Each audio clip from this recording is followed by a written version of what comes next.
আমি কিন্তু কমার চাই না, আমরা ভয় করলাম, আমি কতবার পারবো না, আমি এইভাবে করি। 650 টাকা তো আপনার নির্ধারণ করা হয়েছে, তাহলে আপনি কেন 750 টাকা চাচ্ছেন? উনি বলছে যে আপনি গরু এনে দেন, আমি বিক্রি করব। উনি কোনো তালিকা দেয়নি। তারপর ওনাকে জিজ্ঞেস করা হলো তালিকা, আমার তালিকা দেওয়া লাগে না। তো তারপর উনি বললো যে 750 টাকা। আমি বললাম যে 650 টাকা তো আপনার নির্ধারণ করা হয়েছে, তাহলে আপনি কেন 750 টাকা চাচ্ছেন? উনি বলছে যে আপনি গরু এনে দেন, আমি বিক্রি করব। তখন ওনাকে বলা হলো যে আমরা যদি গরু নিয়ে আসি দিই তাহলে তো আমরাই করতে পারি, তাহলে আপনি কেন ব্যবসায় নামছেন? তখন উনি বলছে 750 টাকা নিচে নেবো না। কিন্তু আমরা এটাকে তারপরেও উনি কার্ডে রাখছে, রাখার পরে আমরা কম দেওয়ার চেষ্টা করছি, কিন্তু উনি নেয়নি। ইন দ্য টাইমে আপনার বিএসটিআইয়ের ওনারা আসছেন কর্মকর্তারা, ওনাদেরকে নিয়ে আসার পরে উনি ভুল স্বীকার করে পরে 650 টাকা আমাদেরকে দিচ্ছে।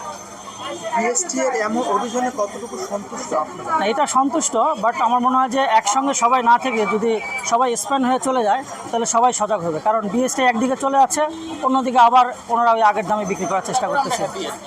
হ্যাঁ, বাট এটা তো সার্টেন টাইম, এটা আসলে ভোক্তারা কিছু সময়ের জন্য পাচ্ছে, যারা হয়তো আশেপাশে আছে, কিন্তু লং টাইমের জন্য এটা কাজ হচ্ছে না। তো আমার মনে হয় যে এটা ভাগ ভাগ করে দিয়ে সব জায়গায় সার্ভে করা থাকলে বা স্প্যান করা থাকলে ভোক্তারা তার ন্যায্য অধিকারটা পাবে।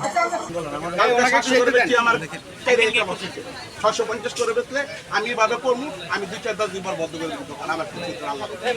আমি নিরূপ, আমি আমি কিন্তু কমার চাই না, আমরা ভয় করলাম, আমি কতবার পারবো না, আমি এইভাবে করি। আমাকে 700 করে বের করলে আমরা 650 করে আমার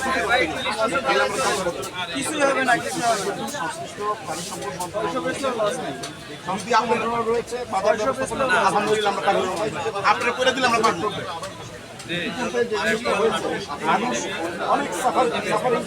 স্যার উনি তো 650 টাকা কেজি লিখছে, না ভালো হয়ে নিয়েছে। আমি বলি আপনি একজন ব্যবসায়ী, তারা কিন্তু হাজারো মানুষের প্রতিনিধি হিসাবে কথা বলছে, তাই না?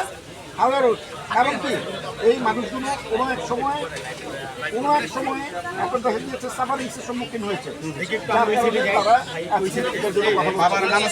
আমরা সহায়তা নিব, আমরা তাদেরকে এটা অবশ্যই আপনাদের প্রবলেম থাকলে